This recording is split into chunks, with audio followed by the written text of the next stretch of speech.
ओम शांति।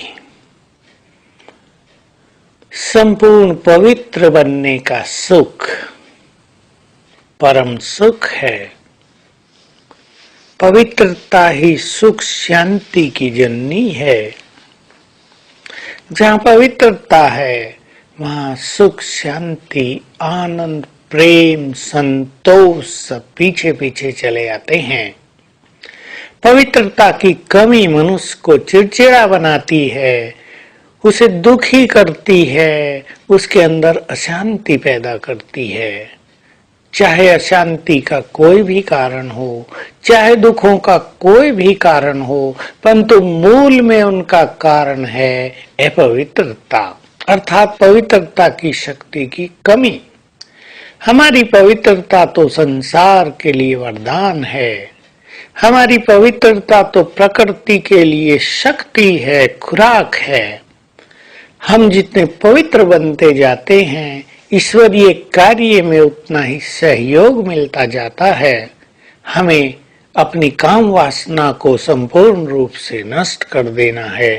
काम की अगर सूक्ष्म इच्छाएं भी रह गई हैं, उनको भी समाप्त कर देना है। एक संकल्प करें, अब ये मेरा सब्जेक्ट ही नहीं है, मैंने इसको त्याग दिया है। मेरी तो नेचर ही संपूर्ण पवित्र है। ये न सोचे मुझे 5 साल पवित्र रहना, 10 साल रहना है, विनाश हो जाएगा, किसी भी तरह रह लें, बाबा की आज्ञा है रह लें। नहीं, ये हमारी नेचुरल स्थिति है। हम हैं ही पवित्र। सोचो हम परमधाम में कैसे थे, जब देव युग में आए तो हमारी प्योरिटी कैसी थी। पवित्रता ही तो सबसे बड़ी चीज है जिसे संसार ने भुला दिया है। मनोवैज्ञानिकों ने जिसके लिए बहुत गलत काम कर दिया, कह दिया काम वासना बड़ी नेचुरल है, और मनुष्य को अंधकार में डुबो दिया, वासनाओं के गर्त में डुबो दिया। तो ये मनोवैज्ञानिक मनुष्य के विनाश का, उसको पतन की ओर ले जाने का बहुत बड़ा कारण बन गए। अब बाबा ने स्वयं आकर स्पष्ट कर दिया, नो, पवित्रता तुम्हारा स्वधर्म है।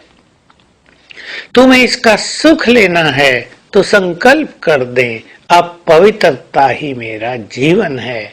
कोई भी व्यर्थ संकल्प आते हैं, व्यर्थ इच्छाएं पूर्ण होती हैं, पास्ट के संस्कार इमर्ज होते हैं, या संसार के वातावरण को देखकर उसके प्रभाव में आकर कुछ निगेटिविटी आती है, स्वप्नों में कुछ गंदगी आती है। इन सब को तेजी से समाप्त करते चलेंगे योग बल के द्वारा, स्वमान के द्वारा, सुंदर चिंतन के द्वारा। तीनों चीजें अपनाएंगे।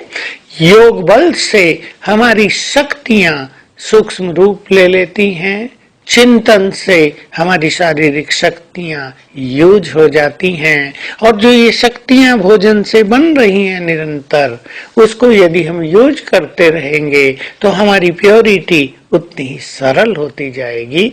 इसके लिए अपने खान पान पर भी बहुत ज्यादा ध्यान देना है। खान पान अगर भारी होगा, पेट को भारी करेगा, कब्जियत लाएगा, गैसेज पैदा करेगा, तो भी प्योरिटी में अंतर पड़ जाएगा। और अगर बहुत लाल मिर्ची खाएंगे, बहुत ज्यादा चाय पिएंगे, बहुत ज्यादा तला भुना भोजन खाएंगे, उससे भी हमारी इम्प्योरिटी बढ़नी संभव है। इसीलिए लहसुन प्याज को भी बाबा ने मना कर दिया है, क्योंकि ये भी वासनाओं में उत्तेजना पैदा करने वाले पदार्थ हैं।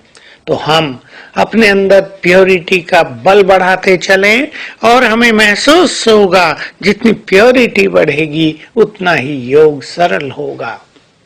तो आज सारा दिन बहुत अच्छी फीलिंग में रहेंगे।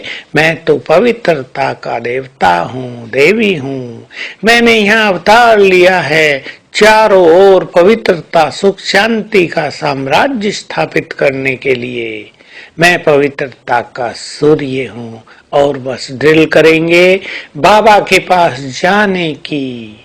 परमधाम में कुछ देर वहां बैठेंगे और वापिस आएंगे। देह में वापिस भ्रकुटी सिंहासन पर, फिर चलेंगे परमधाम में।